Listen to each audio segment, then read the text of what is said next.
नमस्कार trainees, welcome back to my YouTube channel employability skill ITI. और इस channel में हम सारे के सारे वही वीडियो लेके आ रहे हैं जो आईटीआई ट्रेड से रिलेटेड है। और ये कॉमन सब्जेक्ट है, आपको पता है, एम्प्लॉयबिलिटी स्किल, जिसमें सभी ट्रेड, चाहे वो इलेक्ट्रीशियन है, फिटर है या mechanic motor vehicle, welder, plumber, जितने भी ट्रेड हैं सबके लिए ये टॉपिक कवर करेंगे हम इसमें। तो जो आज हम विषय जो लेके आए हैं कि जितने भी इम्पोर्टेंट फुल फॉर्म जो फर्स्ट ईयर के सब्जेक्ट में है एम्प्लॉयबिलिटी स्किल में, आज हम उनको कवर करेंगे ताकि आपकी एग्जाम की तैयारी अच्छे से हो सके। तो देख लेते हैं आज इम्पोर्टेंट फुल फॉर्म। जितने भी इम्पोर्टेंट फुल फॉर्म्स आपके फर्स्ट ईयर में है वो सारे के सारे मैंने कवर करने की कोशिश की है। तो आपने उन सबको ध्यान से देखना है और एग्जाम के लिए अच्छे से तैयारी करना है। First, GST. जीएसटी आपने नाम तो सुना है आजकल, क्योंकि जितने भी गुड्स की सप्लाई पे है ये जो टैक्स लग रहा है वो गुड्स एंड सर्विस टैक्स इसका पूरा नाम है। और अलग अलग तरह के रेट हैं इसके जीएसटी के। आपने देखा होगा किसी पे कोई टैक्स नहीं है, जिसे हम बोलते हैं 0% है, किसी पे 5% है, 12% है, 18% है या 28%। ये अलग अलग 5 तरह के रेट जो जीएसटी ने निर्धारित किए हैं, जो अलग अलग तरह की कैटेगरी के प्रोडक्ट पे लग रहे हैं। नेक्स्ट लेके चलते हैं एमएसएमई। तो आप इसका पूरा नाम बात करें तो micro small medium enterprises, micro small medium enterprise. और इसको जो रेगुलेट करता है वो मिनिस्ट्री ऑफ एमएसएमई भारत सरकार के द्वारा ये रेगुलेट किया जाता है। तो micro small and medium enterprises, आप जानते हैं कि हमारे जो जितनी भी जीडीपी है उसमें मैक्सिमम जो कंट्रीब्यूशन है वो माइक्रो स्मॉल मीडियम एंटरप्राइजेस का है। तो इसका कि कौन सा उद्योग माइक्रो है, कौन सा स्मॉल है, कौन सा मीडियम है, ये कैसे डिसाइड होता है? ये डिसाइड होता है कि उस प्लांट एंड मशीनरी के ऊपर कितनी की इन्वेस्टमेंट की गई है या उसका एनुअल टर्नओवर कितना है, जिसके बेस पर हम डिसाइड करते हैं कौन सा लघु उद्योग है, कौन सा सूक्ष्म उद्योग है या कौन सा मध्यम वर्ग का उद्योग है। तो एमएसएमई का पूरा नाम एग्जाम में पूछा जा सकता है कि micro small and medium enterprise. Next है स्वोट एनालिसिस। और ये हर इंडस्ट्री अपना एक साल में 2 बार अपना स्वोट एनालिसिस करती थी और अभी भी करते हैं कुछ एक। और हम अपना भी इस स्वोट एनालिसिस के माध्यम से हम खुद का भी एक जैसे बोलते हैं नो योर सेल्फ, अपने बारे में जान सकते हैं स्वोट एनालिसिस करके। तो स्वोट में जो एस का मतलब है स्ट्रेंथ, डब्ल्यू का मतलब वीकनेस, ओ से अपॉर्चुनिटी और टी से थ्रेट्स। तो ये दो चीज़ें हमेशा हमारे लिए जो हमारे ऑब्जेक्टिव है उनको अचीव करने में हेल्पफुल होती हैं। अगर हमें अपनी स्ट्रेंथ का पता है तो वो हमें एक अपने गोल को अचीव करने में हेल्पफुल है। अपॉर्चुनिटी, मार्केट में अवसर कहाँ पे है, हम उसका फ़ायदा उठा सकते हैं अगर हमें अपॉर्चुनिटीज़ का पता हो। और ये दो चीज़ें हमारे लिए हार्मफुल है, वीकनेस और थ्रेट। वीकनेस जो हमारी कमजोरी है, अगर हमें अपनी कमजोरी का नहीं पता तो कहीं ना कहीं हमारे ऑब्जेक्टिव को क्लियर करने में ये एक हर्डल्स पैदा करेगी।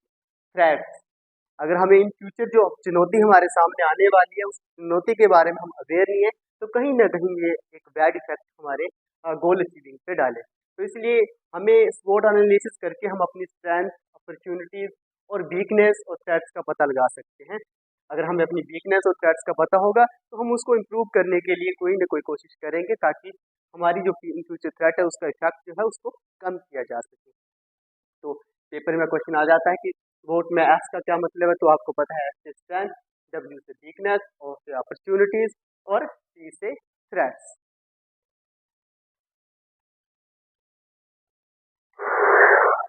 IDBI, industrial Development Bank of India. तो ये जो बैंक है इंडस्ट्री की डेवलपमेंट के लिए फाइनेंस करता है। तो जितनी भी इंडस्ट्री के लिए या नॉर्मल से बात करें तो ये आईडीबीआई बैंक 1964 में जो है एस्टेब्लिश हुआ था। तो इस बैंक का पूरा नाम भी कई बार एग्जाम आ जाता है, Industrial Development Bank of India. POSH act, POSH act के बारे में हमने सुना है आजकल। जो हमारे जो 7th मॉड्यूल है उसमें भी ये दिया गया है, हमारा चैप्टर है जिसमें पोस्ट एक्ट 2013 के बारे में डिटेल में बताया गया है। तो यहाँ पे अगर हम फुल फॉर्म की बात करें पोस्ट की तो prevention of sexual harassment. Prevention of sexual harassment means कि 2013 में एक एक्ट आया था जिसे हमें पोस्ट एक्ट 2013 के नाम से बोला गया कि बहुत सारी फीमेल जो वर्कर्स थी वो इंडस्ट्रीज में काम कर रही थी, उनके साथ किसी भी तरीके से मेंटल या फिजिकल हरासमेंट ना हो या कोई इस तरीके की चीज़ करता है तो एक्ट में उसकी सज़ा के पनिशमेंट के प्रावधान भी किए गए हैं। और हर इंडस्ट्री को उसमें कंडीशन लगाई कि एक अपनी इंटरनल कमेटी होनी चाहिए जो इसके ऊपर काम करेगी। तो बहुत सारे रूल एंड रेगुलेशन इसमें लाए गए हैं, वो हम डिटेल में हमने उस चैप्टर में पढ़े हैं। तो अगर पूरा नाम बात करें तो फिर से एक बार, prevention of sexual harassment post act. और अगर पेपर में ये आ जाए कि ये एक्ट कब इम्प्लीमेंट हुआ तो 2013 में। पीपीई, आईटीआई में काम कर रहे हैं, इंडस्ट्री में आपने जाना है तो पर्सनल प्रोटेक्टिव इक्विपमेंट के बारे में नॉलेज तो होना चाहिए। तो पीपीई, जिसको हम पूरा नाम personal protective equipment, personal protective equipment में सबसे पहले अगर हम बात करेंगे कुछ इक्विपमेंट दिखाए गए हैं, जैसे गोगल्स जो आई प्रोटेक्शन के लिए जरूरी है, जो गार्डिंग वगैरह का काम करते हैं, तो वहाँ पे हमें गोगल्स की जरूरत पड़ती है। हियरिंग प्रोटेक्शन के लिए ईयरबड्स की बहुत सारी इंडस्ट्री है, वहाँ पे नॉइज पोल्यूशन ज़्यादा होता है, तो वहाँ पे ईयर को प्रोटेक्ट करने के लिए हमें ईयरबड्स का यूज़ करना चाहिए। हैंड प्रोटेक्शन के लिए ग्लव्स, फूड प्रोटेक्शन के लिए आपके लेदर शूज, हेड प्रोटेक्शन के लिए कभी भी हेलमेट वगैरह डाल के काम करना, रेस्पिरेटरी प्रोटेक्शन के लिए आपका मास्क या इस तरीके का कोई भी इंस्ट्रूमेंट है, बॉडी प्रोटेक्शन के लिए आपकी जो है यहाँ पे जैकेट वगैरह का यूज़ करना। तो ये सारे के सारे इक्विपमेंट्स है, और जब भी हम काम करें इंडस्ट्री में तो अपने जो पर्सनल प्रोटेक्टिव इक्विपमेंट्स का जरूर यूज़ करें। ट्रिपल ए लिसनिंग, अगर हम सुनना, किसी भी वक्ता को जब हम सुनते हैं तो उसको सुनने के लिए हमें इन 3 ए को ध्यान में रखना है।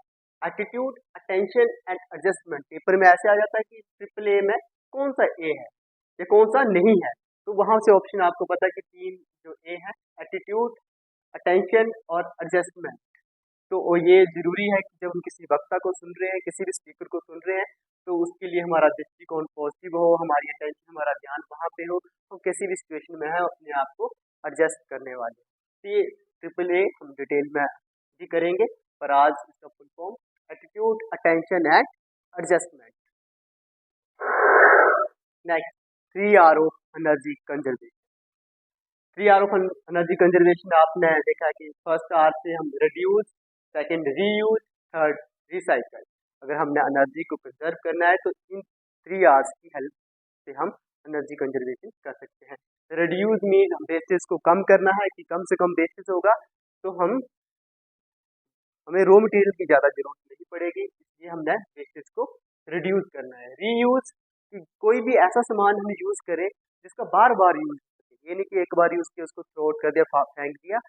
बोलने का मतलब हम ऐसा सामान खरीदें या ऐसे प्रोडक्ट यूज़ करें या ऐसे प्रोडक्ट बनाएं जिसका रीयूज हो। थर्ड, रिसाइकल की प्रोडक्ट, ऐसे मटेरियल के बने हो जिसको दोबारा से रिसाइकिल करना आसान हो। तो ये 3R का यूज़ करके हम जो है एक एनर्जी कंजर्वेशन कर सकते हैं। तो 3R से एक बार फिर से, reduce, reuse and recycle.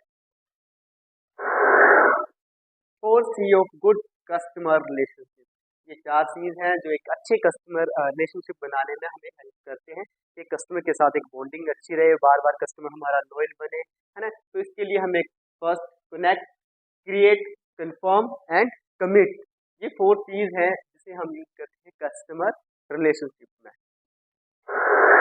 Next है, एक टेक्निक यूज की गई है सेल्स को इंक्रीज करने के लिए, हम बात करते हैं ट्रैप टेक्निक। ट्रैप टेक्निक का अगर हम पूरा नाम देखें तो एप से फीचर्स, ए से एडवांटेजेस और बी से बेनिफिट्स। अब हम फीचर की बात करें तो जब भी हम कोई प्रोडक्ट सेल लोड करते हैं तो हमें उसके करेक्टरिस्टिक्स जरूर कस्टमर को बताने हैं कि क्या क्या करेक्टरिस्टिक्स हैं, और उन करेक्टरिस्टिक्स के जो हमने फीचर्स बताए वो क्या काम करते हैं, उससे बेनिफिट्स क्या होने वाला है ना, उसके क्या एडवांटेजेस हैं, और लास्ट में what is the value for the customer, क्या बेनिफिट्स जो है, क्या वैल्यू जो है कस्टमर को मिलने वाली इस प्रोडक्ट से। जब ये सारी चीज़ें क्लियर होती हैं कस्टमर को, तो कस्टमर जो है रेडी टू परचेज हो जाता है। तो ये फैब टेक्निक का यूज़ करके हम सेल को इंक्रीज कर सकते हैं। तो फैब में अगर पूरा नाम पूछा गया है तो features, advantages and benefit. Next हम बात करते हैं गोल। लाइफ में गोल होना जरूरी है, क्योंकि अगर गोल है तो डायरेक्शन होगी और कहीं ना कहीं हमारे एफर्ट्स उस डायरेक्शन में लगेंगे। तो अब गोल हो तो गोल कैसा होना चाहिए, स्मार्ट गोल। स्मार्ट गोल से क्या मतलब है, एस से मतलब specific, goal should be specific, जो आपको क्लियर हो कि वाकई में क्या गोल है आपने जो निर्धारित किया है। सेकंड, मेजरेबल, की गोल ऐसा डिसाइड करें जिसे मापा जा सके, जैसे वो ना गोल हमने अचीव कर लिया है, कितना और बाकी है, ये जो हम मेजर कर सके, तो goal should B measurable. Third बात करते हैं ए से अचीवेबल, कि गोल ऐसा हो जिसे अचीव करना आसान हो, ऐसा ना हो कि जो अचीव ही ना हो सकता हो, है ना, तो goal should be achievable. R से रेलिवेंट, कि गोल जो है वास्तविक होना चाहिए, तो goal should be relevant. T time bound, time bound means कि वो 3 साल में, 5 साल में, 10 साल में कब कंप्लीट होगा, तो वो टाइम बॉन्ड जो है जरूर होना चाहिए, ताकि हमें पता हो कि इतने टाइम के बाद हमने उस गोल को अचीव करना है। तो इस तरीके से अगर हम जब गोल डिसाइड करें तो हमारा goal smart goal. NAPS, NAPS national apprenticeship promotion scheme, ये तो आपने सुना कि आजकल जितने भी आईटीआईज हैं, उसके बाद हर एक कंपनी जो है आईटी के बाद अप्रेंटिसशिप, बहुत सारी कंपनी जो है अप्रेंटिसशिप पोर्टल पे जाके रजिस्टर्ड है, जहाँ पे जाके हम अप्रेंटिसशिप के लिए अप्लाई कर सकते हैं। तो उस पोर्टल पे नैप्स पोर्टल का नाम है, और इसका पूरा नाम नेशनल अप्रेंटिसशिप प्रमोशन स्कीम। तो जब भी आप आईटी खत्म हो जाए, तो अगर आप अप्रेंटिसशिप करना चाहते हैं तो नैप्स पोर्टल पर जाके आप रजिस्टर कर सकते हैं। वहाँ पे जो भी अपॉर्चुनिटीज़ हैं, मतलब बहुत सारी इस्टेब्लिशमेंट वहाँ पे रजिस्टर है, आप वहाँ पे जाकर रजिस्ट्रेशन के बाद उस किसी भी एस्टेब्लिशमेंट जो आपके नज़दीकी हो, जो आपको अच्छी लगे, वहाँ पे आप अप्लाई कर सकते हैं और अपनी 1 साल की अप्रेंटिसशिप कर सकते हैं।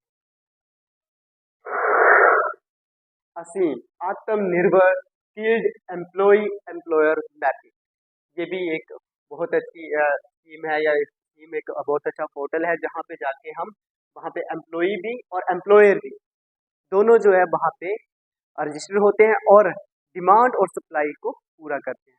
एम्प्लॉय क्या डिमांड, एम्प्लॉयर क्या डिमांड कर रहा है, और सप्लाई किस चीज़ की आ रही है, मतलब एम्प्लॉयर को अगर मान लो इलेक्ट्रिक व्हीकल के लोग चाहिए इस टाइम, और हम अगर मैकेनिक डीजल या पेट्रोल के सप्लाई दे रहे हैं, तो वहाँ पे हमें पता लग रहा है एग्जैक्ट में कि एम्प्लॉयर क्या चाहता है और हम क्या सप्लाई कर रहे हैं। तो एक्चुअली जो बच्चे जब यहाँ पे रजिस्टर होंगे, तो वहाँ पे पता चलेगा वाकई में आज इंडस्ट्री क्या डिमांड कर रही है, ताकि हम उससे रिलेटेड शॉर्ट टर्म कोर्सेज वगैरह करके उस डिमांड को फुलफिल करके वहाँ पे जॉब ले सकें। NSDC, national skill development corporation, ये जो एजेंसी है, ये मिनिस्ट्री ऑफ एमएसएमई के अंडर काम करती है। जितनी भी स्कीम एमएसएमई के अंडर लाई जाती है, उन सारी स्कीम को ये एडवर्टाइज करती है, आगे लेके जाती है, फील्ड में उतारती है। तो ये जो कॉरपोरेशन है, वो मिनिस्ट्री ऑफ एमएसएमई के अंडर काम करता है। हाँ, सीएफसी, अगर हम बात करें सीएफसी, तो आपने सुना है क्लोरोफ्लोरोकार्बन, और आपने ओजोन लेयर के बारे में सुना कि वो लगातार डिप्लीट हो रही है। उसमें से उसके डिप्लीट होने का एक कारण सीएफसी को भी माना जाता है काफ़ी हद तक। तो क्लोरोफ्लोरोकार्बन, ये भी कई बार एग्जाम में आ जाता है कि सीएफसी का पूरा नाम क्या है। और पहले ये, अब तो बहुत कम, पर पहले रेफ्रिजरेटर में जो गैस यूज होती थी वो क्लोरोफ्लोरोकार्बन की यूज की जाती थी। Pan, pan permanent account number, आज इनकम टैक्स रिटर्न भरने के लिए हर किसी के लिए एक आइडेंटिटी का काम करता है, और ये जो पैन है हर किसी के पास आज के टाइम में होना चाहिए, ताकि अगर आप इनकम टैक्स रिटर्न भरना है या बैंक में 50,000 से ज़्यादा लेन देन करना है, तो वहाँ पे भी पैन जो है आपका लिंक्ड होना चाहिए खाते के साथ। तो पैन जो है सबको पता है कि कैसा डॉक्यूमेंट है, यहाँ पे दिखाया भी गया है इसका किसी का डॉक्यूमेंट है, और पूरा नाम पूछा जाए तो परमानेंट अकाउंट नंबर। DIC, जिसे हम जिला उद्योग केंद्र भी बोलते हैं। जिला उद्योग केंद्र में आप नया आईटी के बाद या कोई भी और भी बिना आईटी के भी, नॉन आईटी होल्डर भी, अगर अपना कोई स्टार्टअप करना चाहते हैं, अगर आपको उसके बारे में इंफॉर्मेशन नहीं है, उसके बारे में गाइडेंस नहीं है, तो DIC जाइए। हर जिले में एक DIC सेंटर है, जहाँ पे वो आपकी हेल्प करेंगे नया स्टार्टअप करने में। तो जिला उद्योग केंद्र की हेल्प आप लेके आप अपना स्टार्टअप कर सकते हैं। SIDO, small industries development organisation, ये भी छोटी छोटी इंडस्ट्रीज को डेवलप करने के लिए जो काम करती है, चाहे उनको लोन प्रोवाइड करना या वो तरीके की जो हेल्प है, वो सीडो के द्वारा दी जाती है छोटे उद्योगों को विकास पे ले जाने के लिए। PMMY, प्रधानमंत्री मुद्रा योजना, ये भी आपने सुना है आजकल। तो ये इसके तहत 3 तरह के जो स्कीम्स हैं, शिशु लोन और अपना किशोर लोन और साथ में तरुण लोन। तो इस तरीके की 3 तरह की स्कीम्स हैं जिसके अंडर जो है ये जो है बेनिफिट दे रही है ये स्कीम्स, ताकि हम अपने ड्रीम्स को फुलफिल कर सकें। अगर हम शिशु लोन में आपको पता है कि 50,000 तक से हम स्टार्टिंग कर सकते हैं, और जिसके तहत हम अपना कोई छोटा मोटा काम करना चाहते हैं आईटीआई के बाद, तो उसके तहत शिशु लोन के तहत लोन ले सकते हैं। और बहुत सारी स्कीम्स प्रधानमंत्री मुद्रा योजना के तहत दी गई है। तो इसका पूरा नाम आए तो प्रधानमंत्री मुद्रा योजना। नेक्स्ट है reserve bank of India, RBI. हमारी करेंसी को या बैंकिंग सिस्टम को जो रेगुलेट करता है वो आरबीआई है, और इसका जो हेडक्वार्टर है वो मुंबई में। तो रिजर्व बैंक ऑफ इंडिया इसका पूरा नाम है, ये आपको पता ही है। और जितने भी करेंसी वगैरह या को रेगुलेट करता है, करने का काम करता है, तो इसका नाम है reserve bank of India. KYC, know your customer.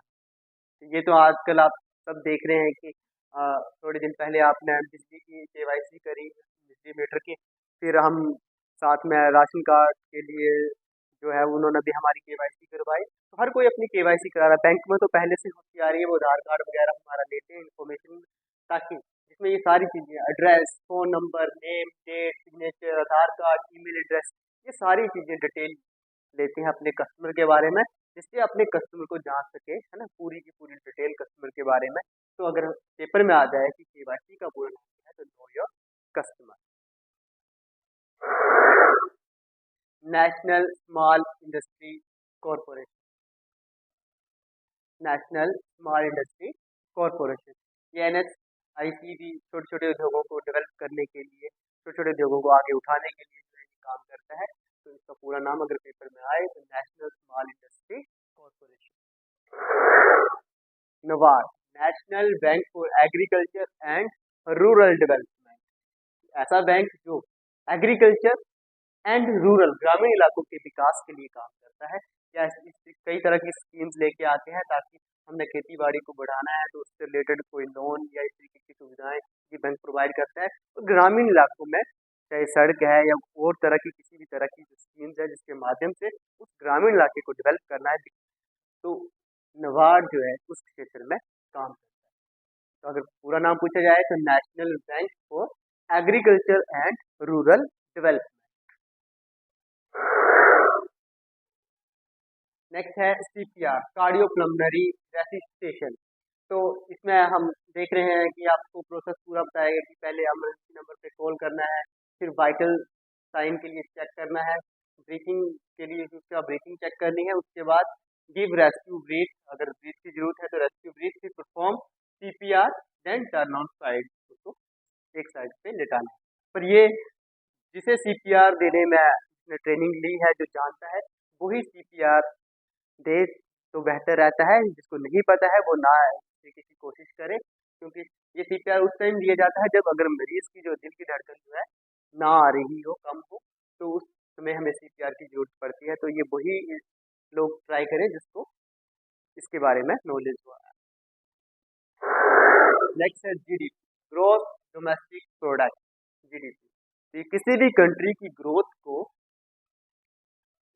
Growth का जो पता चलता है वो कैसे पता चलता है, GDP के माध्यम से। तो GDP अगर हम बात करें तो एक कंट्री के अंदर विद इन फाइनेंशियल ईयर जितनी भी गुड्स एंड सर्विसेज जो है प्रोड्यूस की जाती है, उसकी जो मॉनेटरी वैल्यू है उसको निकाल के हम GDP निकालते हैं।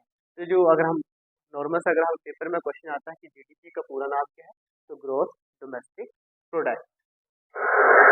नेक्स्ट है FMCG, fast moving consumer goods.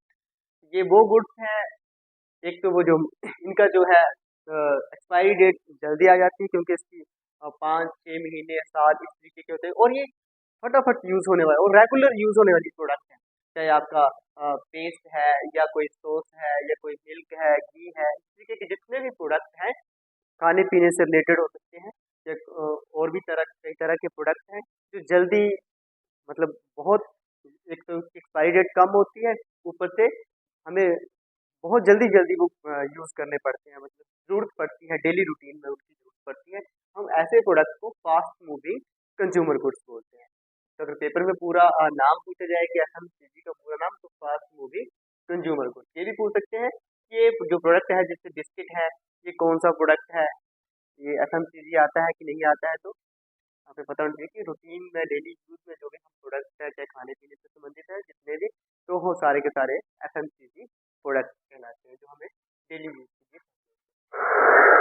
Next, BRICS, ये डेवलपिंग कंट्री का एक समूह है जो एक साथ काम करते हैं ताकि कंट्रीज जो हैं एक दूसरे के साथ अच्छे से व्यापार कर सके और आगे बढ़ सके। तो इन ब्रिक्स कंट्री में कौन कौन सी कंट्री है? बी से ब्राजील, आर से रसिया, आई से इंडिया और सी से चाइना और एस से साउथ अफ्रीका। तो ये डेवलपिंग कंट्री का एक समूह है जो आपस में मिलकर काम कर रहे हैं कंट्री की डेवलपमेंट के लिए, ताकि वो विकसित हो सके। ये विकासशील देश हैं जो विकसित होने के लिए एक साथ मिलकर काम कर रहे हैं। ये फास्टेस्ट ग्रोइंग कंट्रीज हैं जो डेवलपिंग कंट्रीज में हम बहुत बात कर रहे हैं क्योंकि फास्ट तरीके से ये कंट्रीज जो है आगे बढ़ रही है।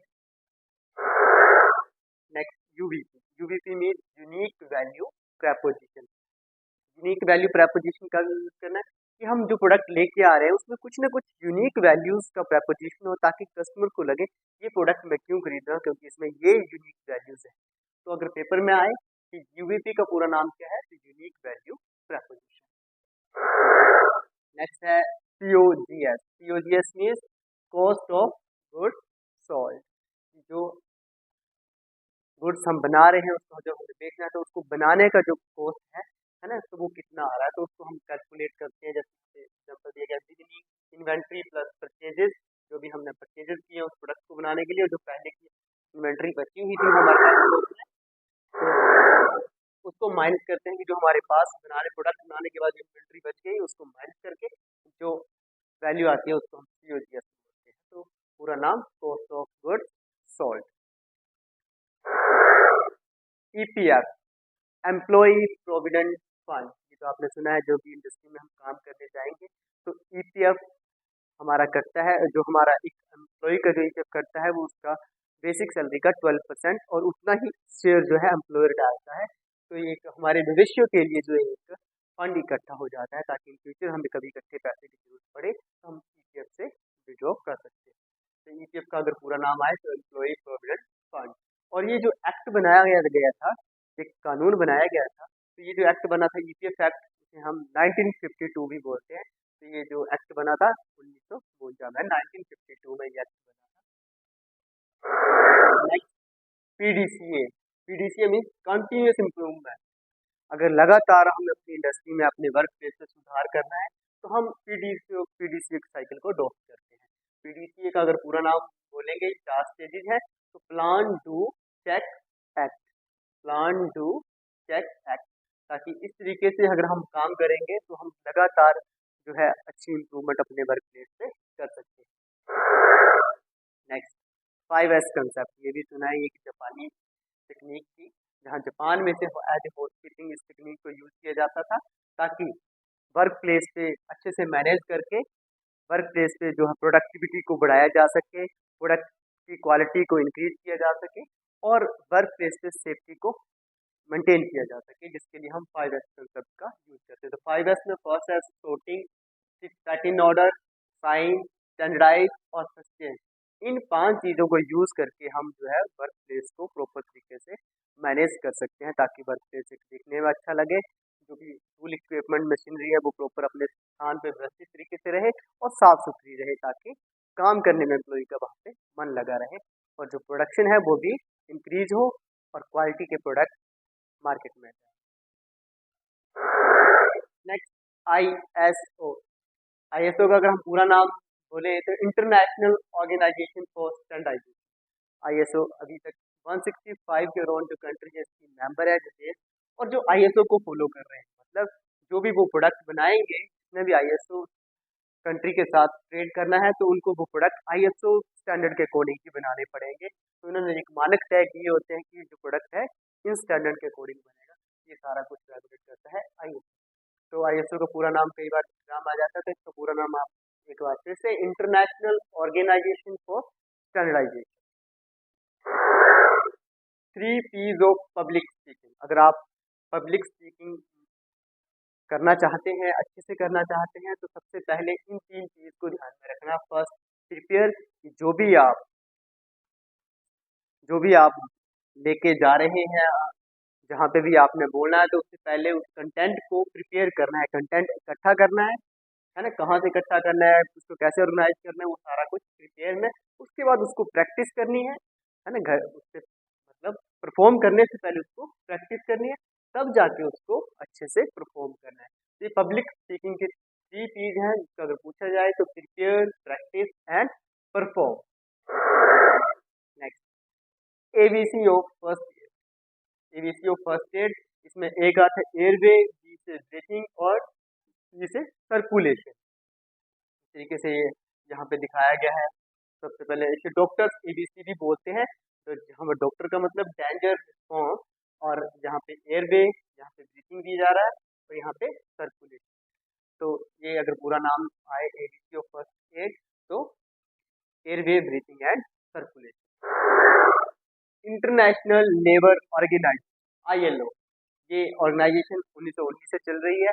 ये ऑर्गेनाइजेशन काम करती है जितनी भी लेबर है उनके वेलफेयर के लिए, और जो भी कंट्रीज ILO की मेंबर हैं उनको उनके रूल रेगुलेशंस को फॉलो करना पड़ता है। तो ये लेबर वेलफेयर के लिए जो है ये ऑर्गेनाइजेशन काम करती है इंटरनेशनल लेबर के ऊपर। QMS, quality management system, industry जो है इसको अडॉप्ट करती है ताकि जो प्रोडक्शन है वो क्वालिटी की हो, कम से कम डिफेक्टेड प्रोडक्ट आए। तो QMS का पूरा नाम कई बार पूछते हैं, तो quality management system. Thank you, धन्यवाद। और इस तरीके के वीडियोस देखने के लिए मेरे चैनल को जरूर सब्सक्राइब करें। नेक्स्ट पार्ट में कुछ और एक इम्पोर्टेंट फुल फॉर्म है वो लेके आएंगे। तो इन दोनों पार्ट में जितने भी फुल फॉर्म हम डिस्कस करेंगे, उसमें से कम आप 5 नंबर की तैयारी आपकी यहाँ से हो जाएगी। तो आपको अच्छे मार्क्स सिक्योर करने में, पेपर में पास होना ही नहीं बल्कि अच्छे नंबर लाने के लिए आप इस वीडियो को जरूर देखें। और नेक्स्ट वीडियो में कुछ एक IT से रिलेटेड जो फुल फॉर्म्स हैं वो लेके आएंगे, आपने उनको भी देखना है, ताकि इन दोनों वीडियोस से कम आपको बता दिया कि 5 क्वेश्चन तो जरूर आने वाले हैं। तो चैनल को सब्सक्राइब कर लें और मिलते हैं नेक्स्ट वीडियो में। धन्यवाद।